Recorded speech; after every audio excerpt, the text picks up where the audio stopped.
مسجد اقصیٰ ایک عالی شان اور تاریخ کو مسجد جس کے بارے میں جتنی بھی تفصیل سے بیان کیا جائے کم ہے۔ چلے آئیے آج ہم قبائے صخرہ کے پیچھے موجود غار اور مسجد کے اندرونی حصے کی بات کرتے ہیں۔ اسی چٹان کے نیچے ایک غار ہے جو مربعی شکل میں ہے۔ اس غار کی لمبائی 11 فٹ اور زمین سے اونچائی 30 فٹ ہے۔ غار تک پہنچنے کے لیے قبلہ کی طرف 11 سیڑھیاں ہیں اور غار کے دروازے کے پاس ایک عمارت ہے جو 2 ستونوں پر مشتمل ہے اور سنگ مرمر سے اس کی تزئین کی گئی ہے۔ عمارت کے اندر 2 محراب ہے۔ محراب کے نیچے 2 ستون انتہائی خوبصورت اور سنگ مرمر سے بنے ہوئے ہیں۔ دائیں طرف والے محراب کے سامنے ایک چبوترا ہے جس کو مقام خضر کہا جاتا ہے۔ شمال میں واقع چبوترے کو باب الخلیل کہا جاتا ہے۔ قبہ اور غار کا فرش خوبصورت سنگ مرمر سے بنا ہوا ہے جس سے اس کی چمک اور خوبصورتی میں مزید اضافہ ہوتا ہے۔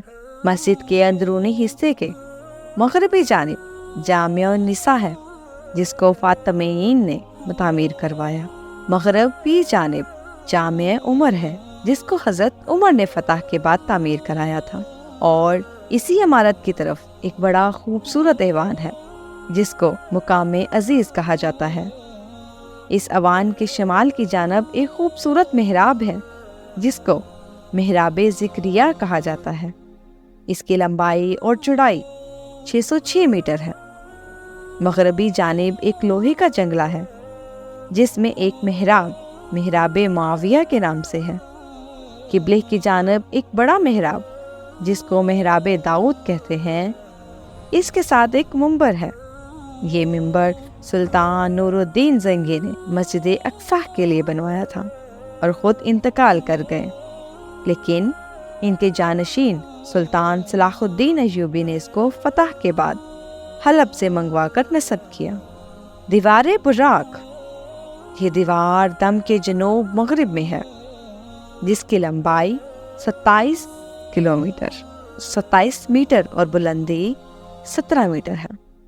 روایت میں ہے کہ حضور اکرم صلی اللہ علیہ وآلہ وسلم نے معراج والی رات یہاں اپنی سواری باندھی تھی اور اسی مناسبت سے اس کو دیوار براق کہتے ہیں۔ مسند احمد کی روایت میں ہے کہ حضرت عمر نے فتح کے بعد حضرت کعب احبار سے پوچھا کہ کہاں نماز پڑھوں۔ انہوں نے فرمایا کہ چٹان کے پیچھے کھڑے ہو کر نماز پڑھیں تاکہ سارا قدس آپ کے سامنے ہو۔ حضرت عمر نے فرمایا کہ آپ نے تو یہودیوں سے ملی جلی بات کہی، میں تو وہاں پر نماز پڑھوں گا جہاں پر رسول اللہ صلی اللہ علیہ وآلہ وسلم نے نماز پڑھی تھی۔ چنانچہ آپ قبلے کی جانب گئے اور فاتحین صحابہ کے ساتھ براق باندھنے کی جگہ قریب نماز پڑھی۔ آپ نے وہاں پر مسجد تعمیر کرنے کا حکم دیا۔ مزید مسجد اقصیٰ کے خوبصورت اور عالی شان مینار۔ مسجد اقصیٰ کے شمال اور مغرب کی جانب 4 مینار تھے۔ یہ چاروں مینار چاروں دروازوں کے ساتھ تعمیر کیے گئے۔ ان کو باب المغاربات کا مینارہ، باب السلسلات کا مینارہ اور باب کا مینارہ اور باب الاسبات کا مینارہ کہا جاتا ہے۔ یہ مینار ممالک کے دور حکومت میں تعمیر ہوئے۔ مسجد اقصیٰ میں تعلیم و تعلم اور علمی شخصیات مسلمان بادشاہوں نے مسجد اقصیٰ کی تعمیر کے ساتھ ساتھ اس میں تعلیم و تعلم کے لیے بھی سہولتیں فراہم کی۔ طلباء کے لیے کمرے اور درسگاہیں تعمیر کی۔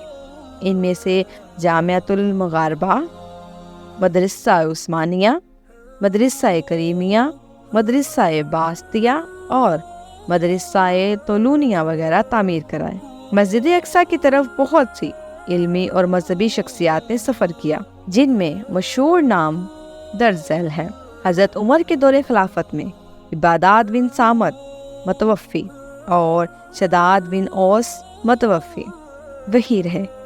مشہور مفسر مقاتل بن سلیمانی المتوفی سن 150 ہجری اور فقیہ امام عبد الرحمن بن عمرو اوزاعی متوفی 157 ہجری اور عراق کے مشہور عالم امام سفیان ثوری متوفی 161 ہجری اور مصر کے امام لیث بن سعد متوفی 175 ہجری اور فقہ شافعی کے بانی امام محمد بن ادریس شافعی متوفی 203 ہجری اور ہجرت الاسلام متوفی 288 ہجری ہے۔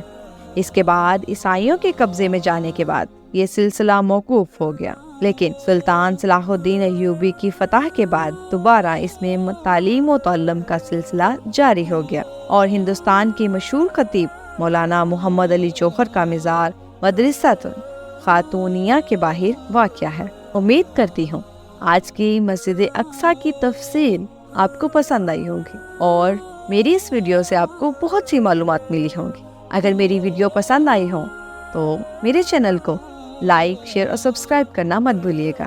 نیچے دیے گئے بیل آئیکن کو کلک کریں تاکہ ہمارے آنے والی ہر نئی ویڈیو کا نوٹیفیکیشن آپ کو مل سکے۔ جزاک اللہ خیر۔